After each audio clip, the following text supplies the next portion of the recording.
పరిశుద్ధ గ్రంథం బైబిల్లో నుండి యోహాను సువార్త 15వ అధ్యాయము 6వ వాక్యాన్ని మనం చదువుకుందాం. నాయందు మీరును మీ యందు నా మాటలను నిలిచి ఉండిన ఎడల మీకేది ఇష్టమో అడగండి, అది మీకు అనుగ్రహించబడుతుంది. చెప్పండి కూడా దేవుని స్తోత్రం చెప్పండి గట్టిగా. మీకేది ఇష్టమో దాన్ని అడగండి, అది మీకు అనుగ్రహించబడుతుంది. ఈ మాసానికి దేవుడు మనకిచ్చిన చక్కని మాట.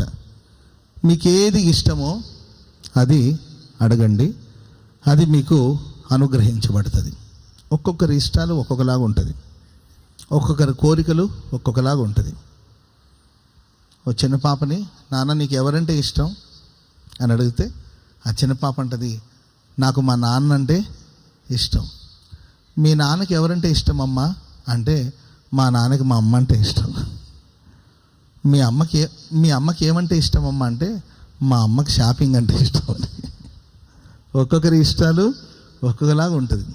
కానీ వాక్యం సెలవిస్తుంది, యేసుక్రీస్తు ప్రభులు వారు చెప్పారు, నాయందు మీ యందు నా మాటలు నిలిచి ఉండిన ఎడల మీకేది ఇష్టమో దాన్ని అడగండి, అది ఖచ్చితంగా మీకు అనుగ్రహించబడుతుంది. స్తోత్రం చెప్పండి గట్టిగా, చెప్పండి గట్టిగా హల్లెలూయా. మన ఇష్టాలు ఎలా ఉండాలంటే, రకరకాలుగా కోరుకుంటుంటారు, రకరకాలమైన కోరికలు ఉంటాయి, రకరకాలమైన ఇష్టాలు చాలామందికి ఉంటుంది. నా ఇష్టం అంటుంటారు కొంతమంది. Praise the Lord. కొంతమంది ఇష్టపడి ఇల్లు కట్టుకుంటారు.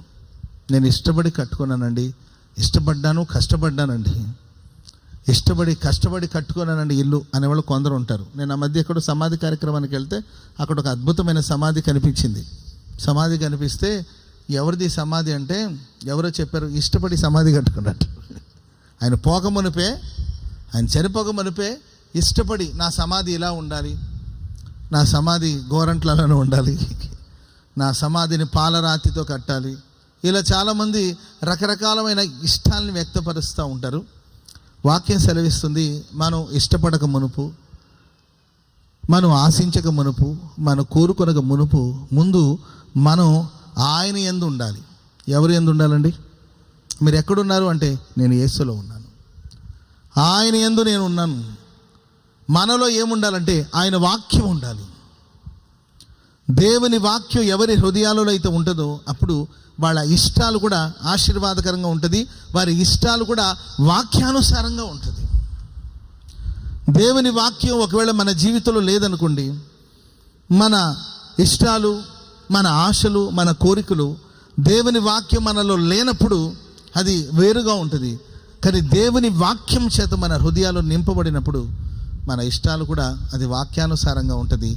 ఆయన చిత్తానుసారముగా మనం ఏది అడిగినా ఆయన ఖచ్చితంగా మనకు దయచేస్తారు. చెప్పండి కొడదాం అందరూ గట్టిగా, గట్టిగా హల్లెలూయా. చెప్పండి గట్టి హల్లెలూయా. పరిశుద్ధ గ్రంథంలో ఒక చక్కని సందర్భం ఉంటుంది. అది సమూయేలు మొదటి గ్రంథం 6వ అధ్యాయము 10వ వాక్యాన్ని మనం చదువుదామా. సమూయేలు మొదటి గ్రంథం 6వ అధ్యాయము 10వ వచనాన్ని చదువుదాం. వారు అలాగున రెండు పాడి ఆవులను తోలుకొని తీసుకొచ్చి బండికి కట్టి వాటి దూడలను ఇంటి లోపల పెట్టి యెహోవా మందసమును, దేవుని యొక్క మందసమును, బంగారు గడ్డలను, పందికొక్కు రూపములను గల ఆ చిన్న పెట్టెను బండి మీద ఎత్తగా ఆ ఆవులు రాజమార్గమున పడి చక్కగా పోవచ్చు అరుచుచు బేత్షెమెషు మార్గమున నడిచెను. స్తోత్రం చెప్పండి గట్టిగా. ఒక బండి మీద దేవుని మందసపు పెట్టెను ఉంచారు. 2 ఆవులను తీసుకొచ్చి, ప్రియులరా, ఆ ఆవులకు ఒక బండి కట్టి ఆ బండి మీద ఒక పెట్టెను పెట్టి, ప్రియులరా, దేవుని మందసం అనే పెట్టెను అక్కడ ఉంచి వాటిని నడిపిస్తే ఆ బండిని ఎవరూ తోలలేదండి. అవి చక్కగా రాజమార్గాన నడవడం ప్రారంభించబడింది. మందసం అనగా దేవుని వాక్యం. మూగ జీవాలండి, మంచి చెడు కూడా వ్యత్యాసం వాటికి ఏం తెలుస్తుంది చెప్పండి? ఆ బండికి కట్టబడిన ఆ 2 ఆవులు ఆ మందసపు పెట్టె దాని మీద ఉండడం వల్ల అది రాజమార్గాన నడిచింది. చాలా చక్కగా వెళుతూ అవి కేకలు వేస్తూ అరుస్తూ, ఇదిగో మందసాన్ని మోసుకుంటూ వస్తున్నాం అని సందేశాన్ని ప్రజలకు అందిస్తూ ఎక్కడికైతే వెళ్ళాలో, ఎవరి దగ్గరికి ఎక్కడికైతే ఆ మందస్సాన్ని మోసుకొని వెళ్ళాలో అలా చక్కని త్రోవలో ఆ మందస్సం సాగిపోయినట్లు, ఆ ఆవులు సాగిపోయినట్లు లేఖనాల్లో మనం చూస్తున్నాం. కనుక గుండెలో దేవుని వాక్యం మనం నింపుకున్నప్పుడు మన ఆశలు, మన కోరికలు, మన తలంపులు, మన ఉద్దేశాలు అన్నీ కూడా అవి రాజమార్గంలోనే సాగిపోతూ ఉంటుంది. చెప్పలు కూడా అందరూ గట్టిగా నీవు రాజమార్గంలో నడుస్తావు. ఆ వాక్యం నేను రాజమార్గంలో నడిపిస్తుంది. నువ్వు వెళ్ళవలసిన గమ్యం వైపే సాగిపోతావు. కనుక ప్రియమైన వరరా, ఈ ప్రశస్త రాత్రి యేసు ప్రభు ఉన్నారు, నా యందు మీరు ఉండాలి. మీరు ఎక్కడో బజార్లో తిరుగుతాను, నేను బస్ స్టాండ్లో తిరుగుతాను, బజ్జీలు తింటాను, చిల్లర మార్చి సందాలు పంపిస్తాను, నా కోసం కూడా ప్రార్థన చేసుకోండి, నా కోసం కూడా మొరపెట్టుకోండి అని ఎవరో దగ్గర సందేశాన్ని అందించరు, చీటీ రాసి పంపించరు, నా కోసం ప్రార్థన చేశారా అని అడుగుడు. అలా కాకుండా నీవు ఎక్కడో తిరుగుతూ ఉండడు కదా, నీవు క్రీస్తులో ఉండాలి. నువ్వు మారు మనసు పొందాలి, నువ్వు రక్షణ పొందాలి, నువ్వు క్రీస్తులో ఉండాలి.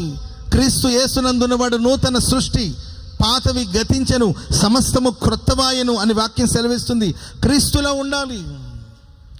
రెండవదిగా ఆయన వాక్యం నీ హృదయంలో సమృద్ధిగా ఉండనివ్వాలి.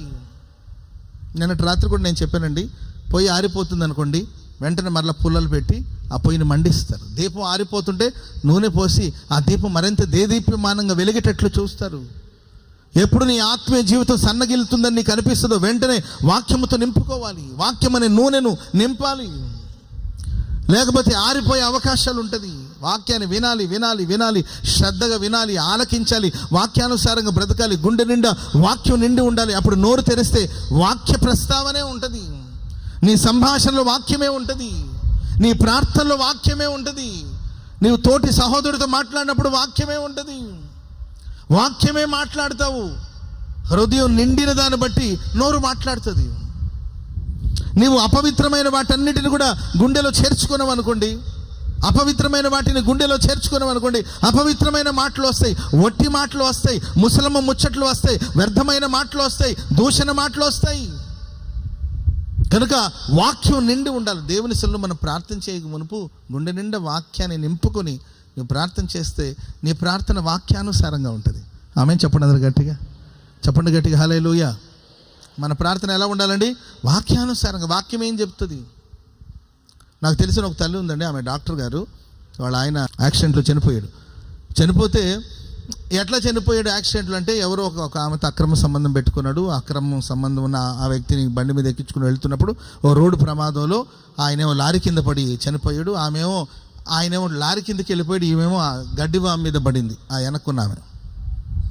ఏంటండి, ఆయనేమో పోయాడు, ఈమెమో చిన్న గీత కూడా పడకుండా ఈమె బతికింది. ఎవరు? అక్రమ సంబంధం పెట్టుకున్న వ్యక్తి.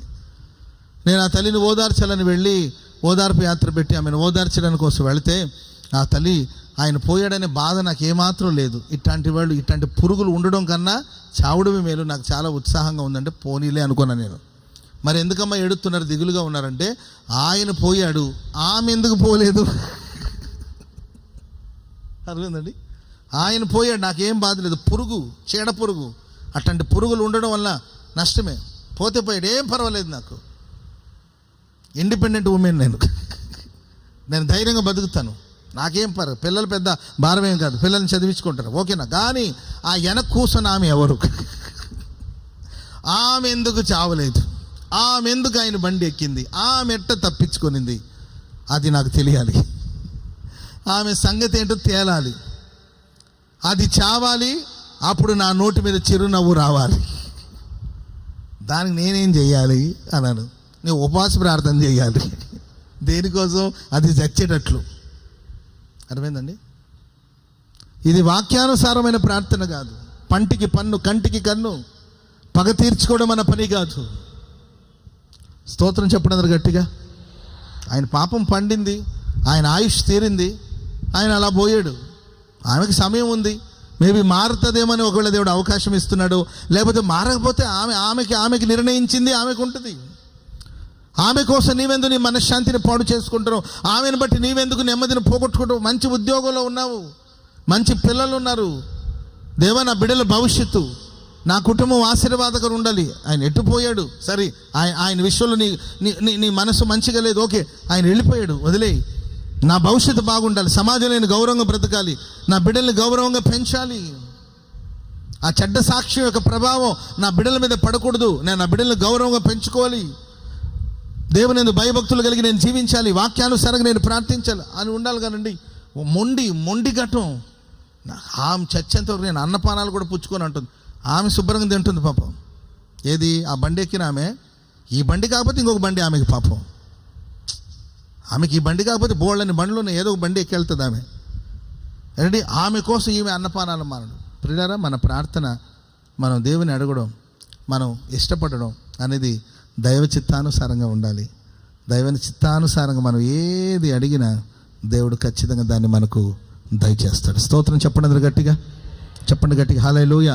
ఈ కూడిక ముగించే లోపల మీ ఇష్టాలేమో ప్రభువుకు చెప్పండి. అది ఆత్మ సంబంధంగా, దైవ చిత్తానుసారంగా. Praise the Lord. ఒక మంచి ఇల్లు కట్టుకొని క్షేమంగా బ్రతకాలి, దైవ చిత్తానుసారమే. వాక్యం అది. ఇల్లు కట్టించుకొని దాంట్లో నివాసం చేయండి. ఆమె చెప్పండి అందరూ గట్టిగా. నేను నా పిల్లలు క్షేమంగా ఉండాలి, అది వాక్యానుసారమే. వాక్యానుసారమే. నేను మిమ్మును మీ పిల్లల్ని వృద్ధి పొందిస్తాను. ఆమె చెప్పండి అందరూ గట్టిగా.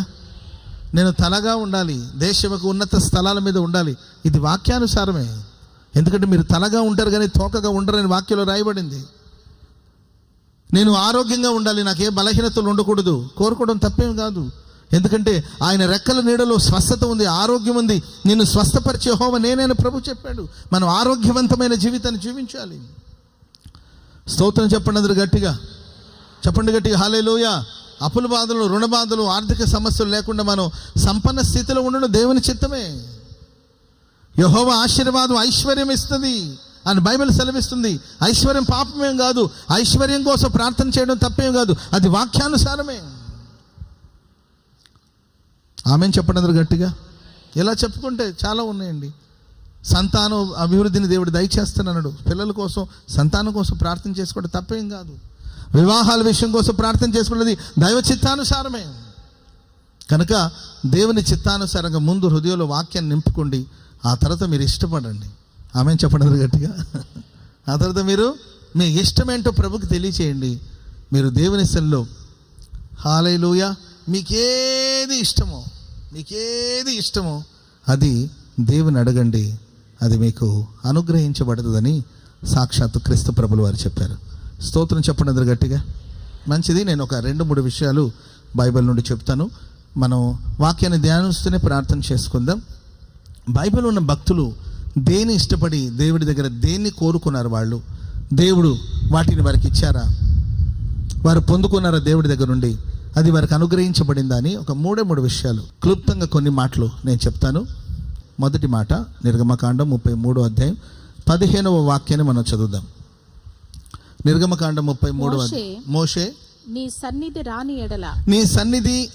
రాని ఎడల ఇక్కడ నుండి మమ్మను తోడుకొని పోకుము. నీ సన్నిధి మాతో పాటు రాకపోతే మమ్మల్ని ఇక్కడ నుండి తీసుకొని వెళ్ళొద్దు. నా ఎడలను నీ ప్రజల ఎడలను ఈ ప్రజల ఎడలను నీకు కటాక్షం కలిగినదని దేని వలన తెలియబడును. ఇప్పుడు దేవుని కనికరం మన మీద ఉందని మనకి ఎలా తెలుస్తుంది? హలో, మోషే అడుగుతున్నాడు, నీవు రాకపోతే, నీ సన్నిధి మాతో ఉండకపోతే మమ్మల్ని తీసుకెళ్ళదు, ఇక్కడ చేస్తాం అవసరమైతే. ఎడారి ఎండ మండిపోతుంది, గుండెలు అదిరిపోతున్నాయి, భీకర ధ్వని కలిగిన పాడైన ఎడారులు, విషసర్పాలు తిరుగుతున్నాయి. ఆ ఎడారులో, ఆ ఇసుకలో రకరకాలమైన విషసర్పాలు ఉన్నాయి. ఆ ఎడారిలో చచ్చూరుకుంటారు. వెళ్ళండి అని దేవుడు అంటుంటే, నీవు మాతో పాటు రాకపోతే మేము ఇక్కడ నుండి బయలుదేరు. నువ్వు మాతో పాటు ఉండాలి, నువ్వు మాతో పాటు రావాలి. నీకు నా ఎడల, ఈ ప్రజల ఎడల కనికరం కలుగుతుందని దేని వల్ల తెలుస్తుంది? చదవండి మా. నీవు మాతో వచ్చుట వలననే, నీవు మాతో వస్తేనే కదా నీవు నన్ను కనికరిస్తున్నట్లు తెలియడానికి. అట్లు మేము అనగా నేనును నీ ప్రజలను భూమి మీదనున్న సమస్త ప్రజలలో ప్రత్యేకంగా ఉంటాం. స్తోత్రం చెప్పండి అందరు గట్టిగా. నువ్వు మాతో రావాలి. ఆమెన్ చెప్పండి అందరు గట్టిగా. పక్కన వాళ్ళని చూసి చెప్పండి, యేసు నాతో రావాలని చెప్పండి. యేసు నాతో రావాలి, ప్రభు నాతో రావాలి. ఈరోజు ఆయనకు నేను చెప్పబోతున్నాను రమ్మని. మీరు కూడా చెప్పండి, ప్రభు మాతో రావాలి. స్తోత్రం చెప్పండి అందరు గట్టిగా. నువ్వు రాకపోతే గోరంట్లోనే ఉంటాం. ఎటు కూటమి అయిన తర్వాత భోజనాలు పెడతారు, తిని ఈడే ఉంటాం. వస్తే రాత్రికి ఏంటండి, ఈరోజు దేవుడు వస్తే ప్రభుని ఎంట పెట్టుకుని వెళ్తాం. రాకపోతే ఈడే ఉంటాం రాత్రి అంతా. ఉదయాన్నే తెల్లవారుజాము లేచి ఆయన అడుగుతాం. ఆయన వస్తే మంచిది, రాకపోతే ఈడే ఉంటాం. అబ్రహ్మ గారిని అడిగి, అయ్యా ఉదయాన్నే కొంచెం ఏదైనా బ్రేక్ఫాస్ట్ పెట్టాయని అడిగి తినైనా ఇక్కడే ఉంటాం. ఆయన మాతో పాటు రావాలి. చెప్పండి కూడా మంది గట్టి గట్టి గట్టి గట్టి గట్టి గట్టి హల్లెలూయా చెప్పండి, గట్టిగా హల్లెలూయా. ప్రభు నాతో రావాలి, ప్రభు మాతో రావాలి. ప్రభువా, నీ కటాక్షం నా మీద ఉన్నదని, ఈ ప్రజల మీద ఉన్నదని దేని వల్ల తెలుస్తుంది అంటే నీవు మాతో పాటు రావడం వల్లే కదా. నువ్వు మాతో ఉంటే, నువ్వు మాతో పాటు ఉంటే అప్పుడు భూలోకంలో ఉన్న ప్రజలందరూ గుర్తిస్తారు, వీళ్ళు ప్రత్యేకమైన వాళ్ళు, వీళ్ళు సంథింగ్ స్పెషల్, వీళ్ళు క్రైస్తవులు, వీళ్ళు దైవభక్తి కలిగిన వాళ్ళు, వీరి దేవుడు వీరికి తోడుగా ఉన్నాడు, వీరి దేవుడు వీరిని కనికరిస్తూ ఉన్నాడు, వీళ్ళు అందరి వంటి వారు కారు, వీళ్ళు ప్రత్యేకమైన వాళ్ళు, ప్రత్యేకంగా నివసిస్తున్నారు. వాళ్ళ విధులు వేరు, వాళ్ళ పద్ధతులు వేరు, వాళ్ళ ఆచారాలు వేరు, వాళ్ళు ఒక ప్రత్యేకమైన వారు, వాళ్ళు ఒక ప్రత్యేకంగా జీవిస్తున్న వారు. ఎందుకంటే దేవుడు వాళ్ళతో ఉన్నాడు. స్తోత్రం చెప్పండి గట్టిగా. ఇస్సాకుతో దేవుడు ఉండడం శత్రువులు చూసి అన్నారు, యెహోవా నీతో ఉండుట మేము చూసాము. ఆయన నీతో పాటు లేకపోతే ఈ సమస్యలను తట్టుకొని నీ ఉండేవాడువా? ఎప్పుడో ఏ లోయలను పడి చచ్చుండేవాడివి. ఎన్ని పోరాటాలు, ఎన్ని సమస్యలు, ఈ సమస్యల మధ్యలో ఎంత సహనంగా ఉంటున్నావంటే, ఓర్చుకుంటున్నావంటే, ప్రతి సమస్య నుండి తప్పుకొని పక్కకి వెళ్ళిపోతున్నావంటే, నీవెక్కడ అడుగు పెడితే అక్కడ ఎండిన ఎడారులైన నీటి ఊటలు పుడుతున్నాయంటే, బావులు త్రవ్వుతుంటే జలలు కలిగిన నీటి ఊటలు పుడుతున్నాయంటే దానికి కారణం దేవుడు నీతో ఉన్నాడు. అది కరువు కాలమైన నీ దగ్గర సమృద్ధి ఉంది. దేశంలో అందరూ ఆకలితో చచ్చిపోతుంటే నీ దగ్గర సమృద్ధి అయిన ఆహారం ఉంది. నీవెక్కడుంటే అక్కడ ఆశీర్వాదకరంగా ఉంటున్నావు అంటే దానికి కారణం ఇది నీ బలం, నీ ప్రభావం కాదు. నీతో దేవుడు ఉన్నాడు. నీతో దేవుడు ఉండడం మేము చూసాం. చెప్పండి కూడా మంది గట్టిగా, చెప్పండి గట్టిగా హల్లెలూయా, చెప్పండి గట్టిగా హల్లెలూయా. నువ్వు బయలుదేరి వెళుతున్నప్పుడు నీతో ప్రభు ఉండడం ప్రతి కన్నులు చూడాలి, ప్రతి నోరు ఒప్పుకోవాలి, వీరితో పాటు దేవుడు ఉన్నాడు, యెహోవా వీరి కోసం గొప్ప కార్యాలు చేస్తూ ఉన్నాడని అందరూ ఒప్పుకునేటట్లు ప్రభు నీతో ఉండునుగాక. అది మన ఇష్టం, అది అయి ఉండాలి. నీకేం కావాలమ్మా అని అడిగితే కదిలే కారు కావాలి, మెరిసే కనకం కావాలి, మా ఇంటి ముందు మొరగే సొనకం కావాలి, ఈ కాదు మనం అడగాల్సిందే. దేవా నువ్వు నాతో ఉంటే చాలు. నీవు లేకపోతే మాకు ఘనత ఎక్కడ ఉంటుంది? నీవు ఉంటేనే మేము స్పెషల్. ఆమెను చెప్పండి గట్టిగా హల్లెలూయా. నీ వల్లే మాకు ఈ గొప్పతనం, నీ వల్లే మాకు ఈ గొప్పతనం. నీవు లేకపోతే అసలు మాకు ఏమీ లేదు. ప్రభు నువ్వు మాతో పాటు రావాలి. ఇలా మన ప్రభుని అడగగలిగితే ఖచ్చితంగా మీకు ఏది ఇష్టమో అడగండి, అది మీకు అనుగ్రహించబడుతుంది. ప్రభు నా ఇష్టం ఏం తెలుసా? నువ్వు మాతో పాటు రావాలి. హల్లెలూయా. ఒక సందర్భాన్ని మనం చదువుదాం బైబిల్లో. యెషయా గ్రంథం 43వ అధ్యాయము 2వ వాక్యాన్ని చదువుదామా? 43:2. నీవు జలములలో పడి దాటునప్పుడు నేను నీకు తోడయుందును. నీవు జలములలో పడి దాటునప్పుడు నేను నీకు తోడయుందును. నేను నీకు తోడుగా ఉంటాను. నదులలో బడి వెళ్ళునప్పుడు నీవు నదుల్లో బడి వెళ్ళేటప్పుడు అవి నీ మీద పొర్లి పారవు. నీవు జలములలో బడి దాటి వెళుతున్నప్పుడు నేను నీకు తోడుగా ఉంటాను. నీవు నదుల్లో బడి వెళుతున్నప్పుడు అవి నీ మీద పొంగి పారవు. నీవు అగ్ని మధ్యన నడిచినప్పుడు నీవు కాలిపోవు. జ్వాలలు నిన్ను కాల్చజాలవు, ఎందుకంటే నేను నీకు తోడుగా ఉన్నాను. స్తోత్రం చెప్పండి గట్టిగా, చెప్పండి గట్టిగా హల్లెలూయా. ఇక్కడ 4 మాటలు చూస్తాం. మొదటి మాట, నీవు జలములలో బడి దాటునప్పుడు, నీవు నదులో బడి వెళ్ళినప్పుడు, నీవు అగ్ని మధ్యలో నడిచినప్పుడు, నీవు జ్వాలల మధ్యలో ఉన్నప్పుడు, ఎన్ని సిచ్యువేషన్లో నేను మీతో పాటు ఉంటాను, ఎన్ని సందర్భాల్లో నేను ఉంటాను గనక నీవు జలములలో బడి వెళ్ళినా నదుల్లో బడి వెళ్ళినా అవి నిన్నేమీ చేయజాలవు. నీవు అగ్ని మధ్యలో నడుస్తున్నవేమో అవి నిన్ను కాల్చజాలవు. జ్వాలలు నిన్ను కాల్చజాలవు, నీకు హాని జరగదు. స్తోత్రం చెప్పండి గట్టిగా. ఈ 4 మాటలు. మొదటి మాట ఏంటంటే నీవు జలములలో బడి వెళ్ళినప్పుడు. ఇశ్రాయేలు ప్రజల జీవితంలో వాళ్ళు పలు పర్యాయాలు, పలు సందర్భాలు శత్రువుల చేతిలోకి వెళ్ళి శత్రువులకు బానిసలుగా మారిపోయి శత్రువులు వాళ్ళని చిత్రహింసలు పెట్టడం, ఇలాంటి కార్యక్రమాలు. వాళ్ళ చెరలోనికి వెళుతూ ఉంటారు, మరలా దేవుడు వెలుపడికి తీసుకొస్తుంటాడు. చెరలోనికి వెళుతుంటారు, మరలా దేవుడు వారిని వెలుపడికి తీసుకొస్తూ ఉంటాడు. శ్రమంలోకి వెళుతుంటారు, ఇబ్బంది కొలిమిలోకి వెళుతుంటారు, మరలా దేవుడు వారిని వెలుపడికి తీసుకొస్తూ ఉంటాడు. ఇట్లా పలు పర్యాయాలు ఇశ్రాయేలు యొక్క సమూహము పలు పర్యాయాలు పలు శత్రువుల చేతిలోనికి బానిసలుగా పోయినట్లు బైబిల్లో మనకు కనబడుతూ వస్తాయి. నేను 4 ముఖ్యమైన విషయాలు మీతో చెప్తాను. ఇక్కడ జలములు, నదులు, అగ్ని జ్వాలలు అని ఉన్నాయి కదండి. ఈ జలములు ఎవరు? ఈ జలములలోకి వెళ్ళి ఎందుకు వెళ్ళారు? ఈ అగ్ని అంటే ఎవరు? ఈ అగ్నిల మధ్యలో వాళ్ళు వెళ్ళడానికి కారణం ఏంటి? ఇవి మనం ఆత్మీయంగా మనం ధ్యానిస్తే ప్రేమైన వరరా, మొట్టమొదటిగా ఇశ్రాయేలు ప్రజలు జలములలో బడి దాటునప్పుడు, అంటే ఈ జలములు ఐగుప్తు దేశానికి సూచనగా ఉంది. ఏ దేశానికండి చెప్పాలి? ఏ దేశానికి చెప్పాలి నాన్న? ఏ దేశానికి రా? ఐగుప్తు దేశానికి 430 సంవత్సరాలు వీళ్ళు బానిసలుగా వెళ్ళారు. ఒక చిన్న గుంపుగా వెళ్ళారు, అక్కడ విస్తరించారు. 430 సంవత్సరాలు వాళ్ళకి బానిసలుగా ఉన్నారండి.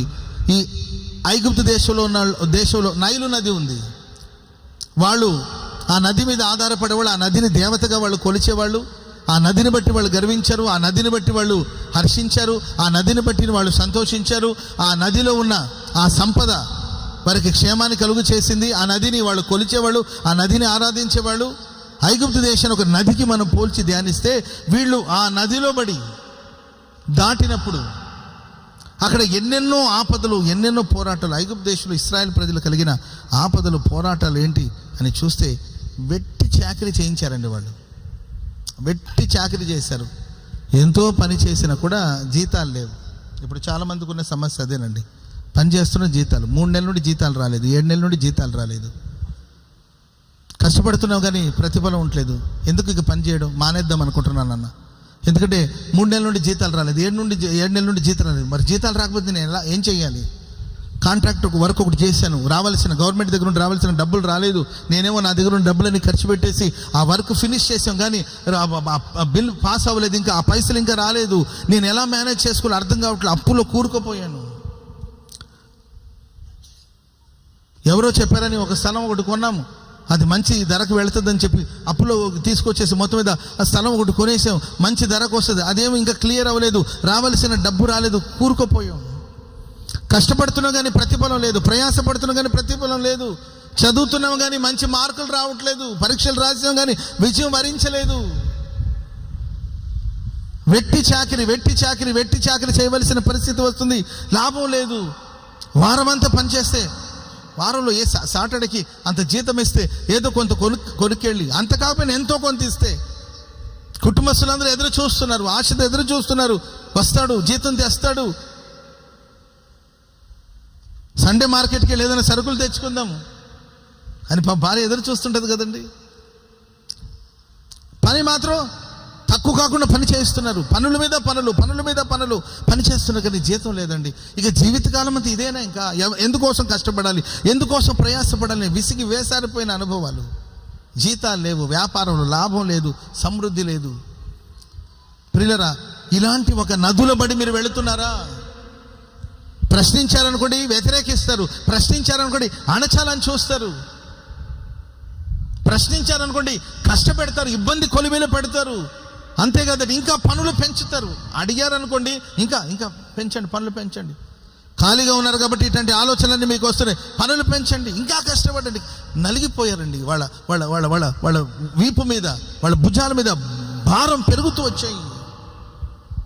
మోషే ఏదో సహాయం చేయాలని వచ్చాడండి, మోషే సహాయం చేయాలని వచ్చాడు, కానీ మోషే వాళ్ళకి సహాయం చేస్తున్నాడని ఇంకా సమస్యలు పెరిగిపోతే వాళ్ళు, అయ్యా బాబు మోషే, నువ్వు మాకు మంచి చేయడానికి వచ్చావా, చెడు చేయడానికి వచ్చావా? నువ్వు రాకపోయినా బాగుండేది, మా బతుకులు ఇంతే, మా బతుకులు మారవు, మా జీవితాలు మారవు, ఇదే కష్టాల కొలిమిలో నలిగిపోవలసిందే.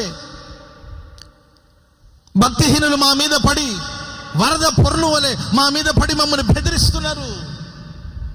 ఇంతే మా జీవితం అని విసిగి వేసారిన స్థితిలో ఒకవేళ నువ్వు ఇక్కడ ఉన్నావేమో, నదుల బడి జలములలో బడి నువ్వు వెళుతున్నావేమో, ఆ జలం ఎక్కడ ముంచేస్తుందో ఈ ఈ ఈ ఈ ఈ రుణ బాధలోనే ఇంకా ఇలాగే క్షీణించిపోవలసిందే, ఈ సమస్యలో ఇలాగే క్షీణించిపోవలసిందే, ఈ సమస్యలు ఇలా క్షీణించిపోవలసిందే, మా కష్టార్జితం అంతా అన్యాక్రాంతం కావాల్సిందే. చాలా బాధాకరమైన విషయం ఏంటంటే ఎంత సంపాదించినా వడ్డీ కట్టడమే సరిపోతుందండి. ఆ వడ్డీకి ఇచ్చేవాడు మిద్దెల మీద మిద్దెలు కడుతున్నాడు, మన కనీసం ఒక నిలబడ్డానికి నీడ లేని పరిస్థితి. మన వడ్డీ ఇచ్చినవాడు మనకు వడ్డీకి ఇచ్చాడు కదండి, మన వడ్డీ కట్టి ఆయన మంచి స్థాయికి వెళ్ళిపోతున్నాడు, ఆయన కారులో తిరుగుతున్నాడు, బండ్లో తిరుగుతున్నాడు, ఏంటంటే విలాసవంతమైన నివాసాలు ఏర్పాటు చేసుకుంటే అది మన డబ్బే, అది నీ డబ్బే. నీ డబ్బు తిని సరే ఎప్పుడో మనకు సహాయం చేసాడు కాదని నేను అనట్లా. మోసం చేసి వంచించి నీ డబ్బు తిని ఆయన మేడల మీద మేడలు కట్టుకుంటున్నాడు, మిద్దెల మీద మిద్దెలు కట్టుకుంటున్నాడు, విలాసవంతమైన జీవితాన్ని జీవిస్తున్నాడు. కానీ నీవు మాత్రం అతని కోసం నీవు కష్టపడుతున్నట్లు, అతని పోషణ కోసం నీవు ప్రయాసపడుతున్నట్లు, ప్రయాసం నీది. ఐగుప్తులేమో ఊరిపోతున్నారు, వాళ్ళకి పెద్ద నగరాలు నిర్మిస్తున్నారు, ఆ నగరంలో వాళ్ళు విలాసవంతమైన జీవితాన్ని జీవిస్తున్నారు. ఇశ్రాయేలు ప్రజలు శ్రమల కొలివెలు నలిగిపోతున్న భయానకమైన పరిస్థితి. దేవుడు అంటాడు, నేను నీకు తోడుగా ఉన్నాను. స్తోత్రం చెప్పడం గట్టిగా. జలములలో బడి నీవు వెళుతున్నావా, నేను నీకు తోడుగా ఉన్నాను. ఎందుకంటే నీవు అడిగావు, నీవు నాతో ఉండాలని, నీవు ఇష్టపడ్డావు, నీవు నాతో ఉండాలని, కనుక నేను నీతో పాటు రాబోతున్నాను.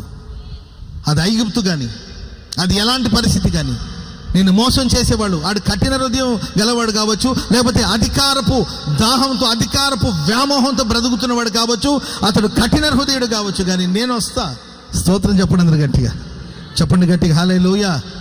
నువ్వు కష్టపడిన కష్టానికి తగినట్లుగా నా దేవుడు నీకు ప్రతిఫలాన్ని దయచేయబోతున్నాడు. చెప్పండి కూడా అందరూ గట్టిగా. వట్టి చేతులతో వాడు నిన్ను పంపాలనుకుంటున్నాడేమో, నా దేవుడు నిన్ను వట్టి చేతులతో పంపడండి. నీ కష్టానికి తగిన ప్రతిఫలాన్ని ఈ మే మాసంలో దేవుడు నీకు అనుగ్రహించబోతున్నాడు. చెప్పండి కొడుతూ ప్రభుకు స్తోత్రం చెప్పండి అందరూ గట్టిగా. నిశ్చయముగా నీ కష్టానికి తగిన ప్రతిఫలాన్ని దేవుడు ఇవ్వబోతున్నాడు. హల్లెలూయా. ఎట్ట రాబడతావో చూస్తానంటున్నాడా, చూస్తా ఉండు. ఆమెను చెప్పండి గట్టిగా. నీ దిక్కునోడగా చెప్పుకో, ఎస్ నాకు ఒక దిక్కుంది, నాకు దిక్కై ఉన్న దేవుడున్నాడు, నా దిక్కు దశలని నా దేవుడే, ఆయన నా కోసం రాబోతున్నాడు. చెప్పండి కూడా మందరు గట్టిగా. ఆయన నా కోసం రాబోతున్నాడు. జలములలో బడి వెళుతున్న నా కోసం ఆయన రాబోతున్నాడు. ఆయన నాతో పాటు ఉండబోతున్నాడు. నేను అడిగాను, నీవు నాతో ఉండాలని. ఆయన అనుగ్రహించాడు, నాతో ఉన్నాడు. ప్రియులరా, ఓ రోజు వచ్చింది, అది విడుదల సంవత్సరం, అది విడుదల వచ్చిందండి వాళ్ళకి. ఆ రోజు మోషే చెప్పాడు, వెళ్ళి ఐగుప్తులను అడగండి, మీకేం కావాలో మీరు వెళ్ళి అడగండి వాళ్ళు ఇస్తారంటే. వెళ్ళి వీళ్ళు అడిగారండి. ఆడవాళ్ళు అడిగుంటారు నాకు తెలిసినంతవరకు, మగాళ్ళు అడిగారు లేదు నాకు తెలియదు కానండి. ఆడవాళ్ళకి అడిగి ఉంటారు. ఆడవాళ్ళకి బంగారం అడగమంటే ఇంకా వాళ్ళు ఆగుతారండి అసలు. ఇక అడిగి వాళ్ళు వెళ్ళంటారు బాబు, మీకు దండం పెడతానని చెప్పి వీళ్ళు వాళ్ళని దోచుకున్నారంట. స్తోత్రం చెప్పడం గట్టిగా. నిలువు దోపిడి అంటారు కదండి, నిలువు దోపిడి అంటారు, కొల్ల సొమ్మును పంచుకోవడం అంటారు కదండి. అట్లా వాళ్ళ కష్టానికి తగిన ప్రతిఫలాన్ని పట్టుకొని బయటకు వచ్చారు వాళ్ళు. చెప్పండి కూడా అందరూ గట్టిగా. హలో, మీ కష్టానికి తగిన ప్రతిఫలాన్ని పట్టుకొని మీరు బయలుదేరి వెళ్ళబోతున్నారట. మీ ప్రయాసానికి తగిన ప్రతిఫలాన్ని నిశ్చయముగా ఈ మాసం నువ్వు పొందబోతున్నావు. హల్లెలూయా. యాకోబు అంటాడు కదా, నేను రాకముందు నీకు కలిగింది కొంచెమే బాబు, నేను వచ్చిన తర్వాతనే కదా నీవు ఈ బ్లెస్సింగ్స్కి, ఈ ఆశీర్వాదన కారణం ఎవరు? నేను రాకముందు ఎలా ఉంది పరిస్థితి? నేను రాకముందు మీ కుటుంబ పరిస్థితి ఎలా ఉంది? నేను రాకముందు మీ పరిస్థితులు ఎలా ఉన్నాయి? ఈరోజు ఈ స్థితిలో ఉన్నారంటే దానికి కారణం ఎవరు? నన్ను బట్టే కదా నా దేవుడు నిన్ను ఆశీర్వదించాడు. దేవుడు నిన్ను ఆశీర్వదించిన నన్ను బట్టే కదా. స్తోత్రం చెప్పడం గట్టిగా. నేను అడుగుపెట్టిన చోట్లలో నన్ను బట్టే కదా దేవుడు నిన్ను ఆశీర్వదించాడు. మరి నీవు నన్నేం వట్టి చేతులు పంపాలని పెద్ద ప్లానింగ్లో ఉన్నట్టున్నవే. పెద్ద ప్లాను, 10 సార్లు జీతాలు మార్చి ఏనండి, మెడకేస్తే కాళ్ళకేస్తారు, కాళ్ళకేస్తే మెడకేస్తారు, ఎట్టాను కానీ వీడిని వట్టి చేతులు తరమాలని పెద్ద ప్లాన్ చేసుకోండి. ఎన్ని ప్లాన్ అన్నా చేసుకోండి, ఏమీ పర్వాలేదు. స్తోత్రం చెప్పండి గట్టిగా. హల్లెలూయా. చేసుకోండిరా బాబు, ఎన్ని ప్లాన్ చేసుకుంటారు చేసుకోండి. నీ ప్లాన్ ఎవరి దగ్గరైనా పని చేస్తుందేమో కానీ నీ ప్లాన్ దేవుని బిడ్డల దగ్గర మాత్రం పని చేయదు. చెప్పండి కూడా మొదలు గట్టిగా. కుళ్ళి చచ్చేటట్లు, లాభాన్ని కుళ్ళి చచ్చేటట్లు దేవుడు యాకోబు మందను ఆశీర్వదించాడు. చెప్పండి కూడా మందరు గట్టిగా. గొర్రెలు, మేకలు, పశువుల మందను దేవుడు విస్తరింపజేశాడు.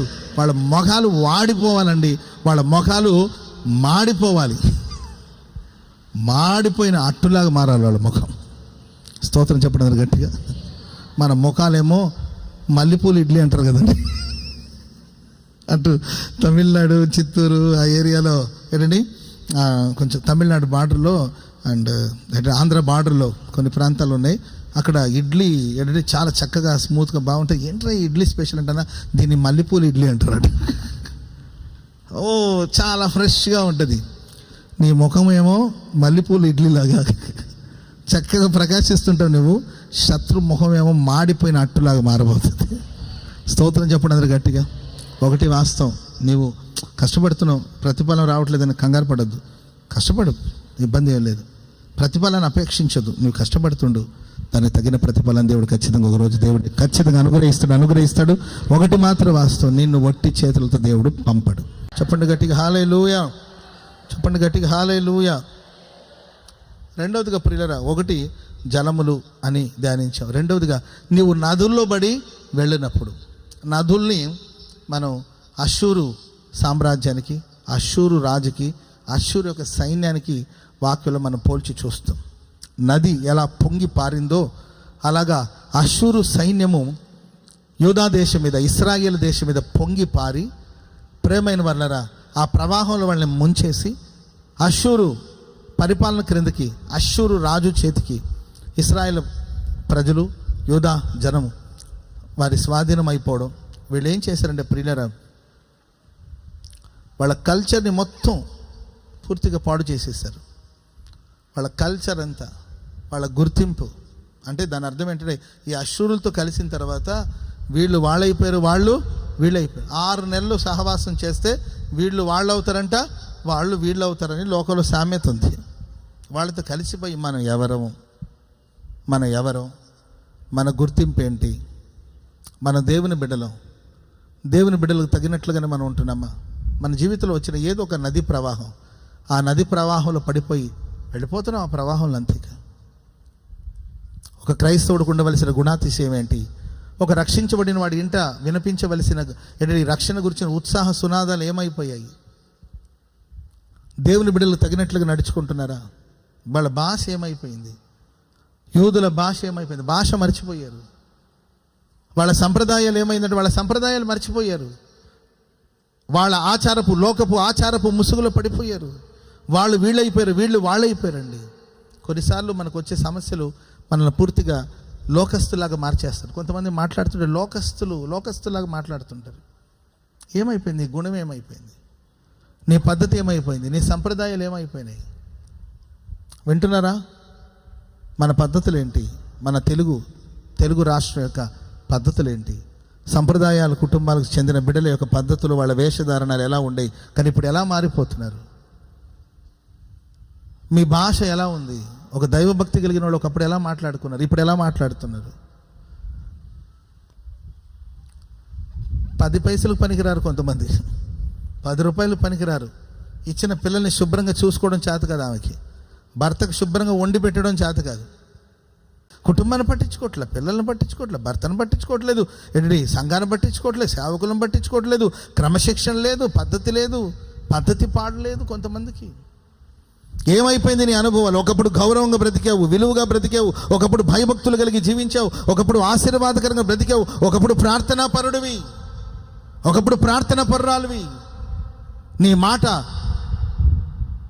ఎంతో గొప్పగా ఉండేది, ఎంతో అణుకుగా బ్రతికావు, విధేయత కలిగి బ్రతికావు, దైవభక్తి కలిగి ప్రార్థన చేసావు, దేవుని సన్నిధికి వచ్చి ఉపవసించి ప్రార్థన చేసేవాడు. కుటుంబంలో ప్రతిరోజు సాయంకాలం, ఉదయకాలం, సాయంకాలం ప్రార్థనలు జరిగాయి. ఇప్పుడు ఏమైపోయాయి? ఎవరినో చూసి, ఎక్కడో ఏదో చూసి ఆ కల్చర్ను నేర్చుకొని విలువలు పోగొట్టుకొని, అసలు వీళ్ళు యూదులైనా, వీళ్ళు క్రైస్తవులైనా? ఒక క్రైస్తవుడికి తగినట్లుగా నీవు మాట్లాడుతున్నావా? ఒక విశ్వాసికి తగినట్లుగా నీవు మాట్లాడుతున్నావా? ఒక దైవ సేవకుడికి తగినట్లుగా నీవు మాట్లాడుతున్నావా? పాడైపోయిందండి, సమాజం పాడైపోయింది. అయితే దేవుడు అంటున్నాడు, ఓకే, వాళ్ళ ప్రభావం నీ మీద ఎక్కువగా ఉంటుందేమో. ఎందుకు ఇలా మారిపోయారు బ్రదర్? వాళ్ళని చూసి నేను ఇలా మారాను. వాళ్ళని చూసి ఒకవేళ నీ ఉనికిని, నీ గుర్తింపుని నీవు పోగొట్టుకున్న స్థితిలో ఒకవేళ ఉన్నావేమో. ప్రేమైన వారరా, నా దేవుడు ఈ రాత్రి నీవు అడగగలిగితే నీకోసం ప్రభు రాబోతున్నాడు. నీవు పోగొట్టుకున్న ఆ విలువలన్నీ దేవుడు తిరిగి నీకు దయచేయబోతున్నాడు. అష్షూరు చేతుల నుండి దేవుడు నిన్ను వెలుపలికి రప్పించబోతున్నాడు. ఆ నది ప్రవాహం నుండి దేవుడు నిన్ను వెలుపలికి తీసుకురాబోతున్నాడు. స్తోత్రం చెప్పండి అందరు గట్టిగా, చెప్పండి గట్టిగా హల్లెలూయా. మోయాబు దేశానికి ఎవడు బొమ్మన్నాడు? అమ్మా నేను? ఆ కరువు వచ్చింది. ప్రపంచంలో ఎవడికి రాలేదు ఆ కరువు. ఎవడు బొమ్మన్నాడు నేను? హలో మనం బయలుదేరి వెళ్ళిపోయింది. భర్తను తీసుకొని పిల్లల్ని ఎంట పెట్టుకొని వెళ్ళిపోయింది. అక్కడికి వెళ్ళగానే చచ్చాడు. అప్పుడైనా తిరిగి రావాలిగా. పిల్లలు చనిపోయారు, బుద్ధి రావాలి కదండి. యూదా బెత్లెహేం రొట్టెల ఇల్లు అది. ఆమెను చెప్పండి గట్టిగా. ఏ ఇల్లు అండి అది? రొట్టెలు. సహవాసాన్ని విడిచి వెళ్ళిపోతావా? సంఘాన్ని విడిచి వెళ్ళిపోతావా? ఎవరితో నీ సహవాసం తమ్ముడు? ఎవరితో నీ సహవాసం? ఎవరితో నీ సంభాషణ? ఎవరిని బట్టి నువ్వు ఇలా మారావు? ఎవరిని బట్టి ఇలా తయారయ్యావు? ఎవరి దగ్గర నేర్చుకున్నావు ఈ పద్ధతిని? ఎవరి దగ్గర నేర్చుకున్నావు ఈ ఆచారాన్ని? ఏదో నది ప్రవాహంలో పడ్డట్టున్నావు, ఏదో అష్షూరు చేతిలో పడ్డట్టున్నావు. అష్షూరు ఎగతాళి చేసేవాడు. ఎగతాళి చేసే కల్చర్ నీకు ఎక్కడి నుండి వచ్చింది? డబల్ మీనింగ్తో మాట్లాడే కల్చర్ నీకు ఎక్కడి నుండి వచ్చింది? దైవ సేవకుల్ని హేళన చేసే కల్చర్ ఎక్కడి నుండి వచ్చింది? వాళ్ళని వీళ్ళని కమెంట్ చేసే కల్చర్ నీకు ఎక్కడి నుండి వచ్చింది? ఏదో నది ప్రవాహంలో, అష్షూరు నది ప్రవాహంలో పడ్డట్టున్నావు. ఓ పద్ధతి పాడు లేకుండా పోయిందేమో, ఒక క్రమశిక్షణ లేకుండా పోయిందేమో, ఓ మంచి మర్యాద లేకుండా పోయిందేమో. బూతులు, సరసోక్తులు, పోకిరి మాటలు, పోకిరి చేష్టలు, పరిశుద్ధుల నోట రావలసిన మాట నీ నోట వస్తున్నాయా? అపవిత్రమైన వట్టి మాటలు, డబుల్ మీనింగ్ డైలాగులు. నువ్వు సినిమా హీరోనా? లేకపోతే నువ్వేమన్నా ఏంటండి సీరియల్ ఆర్టిస్ట్వా? ఎవరు నువ్వు చెప్పు? నువ్వు దేవుని బిడ్డవి. ఆమెను చెప్పండి గట్టిగా, అవునా కదా? నువ్వు దేవుని బిడ్డవా లేకపోతే సీరియల్ ఆర్టిస్ట్వా? చెప్పండి. డ్రామా ఆర్టిస్ట్వా? కానీ కొందరు జీవితాల ప్రియులరా అష్షూరు ప్రభావం పడడం వల్ల సినిమా ప్రభావాలు, రాజకీయ ప్రభావాలు పడిపోయి, ఆ ప్రభావం వల్ల ఒకవేళ నీ ఉనికిని కోల్పోయావా? నీ భక్తిని కోల్పోయావా? ఓ దైవ భక్తిని కోల్పోయిన స్థితిలో ఒకవేళ ఉన్నావా? నువ్వు ప్రభువా ఈ రాత్రి నాతో పాటు నువ్వు రమ్మని పిలవగలిగితే నా ప్రభు నీతో పాటు రాబోతున్నాడు. నిన్ను ఆ దుర్మార్గమైన చెరలో నుండి దేవుడు వెలుపలికి రప్పించబోతున్నాడు. చెప్పండి కూడా మొదలు గట్టిగా, గట్టి గట్టి గట్టి గట్టి గట్టిగా హల్లెలూయా చెప్పండి గట్టిగా, హల్లెలూయా హల్లెలూయా. ఫోన్లు ఫోన్లు ఫోన్లు ఫోన్లు ఫోన్లు ఫోన్లు ఫోన్లు ఫోన్లు స్తోత్రం చెప్పండి గట్టిగా. ఇక 24 గంటలు ఇదే గొడవ, ఫోన్లు ఫోన్లు. ప్రాణం లేకపోయినా బతుకుతున్నారేమో కానీ ఫోన్ లేకపోతే బతకలేకపోతున్నారు మనుషులు. ప్రాణాలు లేకపోయినా ఎట్టటి ప్రేతాత్మ అయినా బతుకుతున్నారేమో కానీ ఫోన్ లేకపోతే బతకలేకపోతున్నారు. ఫోన్లు ఫోన్లు ఫోన్లు ఫోన్లు 24 గంటలు ఇదేనండి. సో కాబట్టి తప్ప నేను అనట్ల, మనకు ఎంతవరకు అవసరమో అంతవరకు. ప్రయోజనాలు లేవని నేను అనట్ల.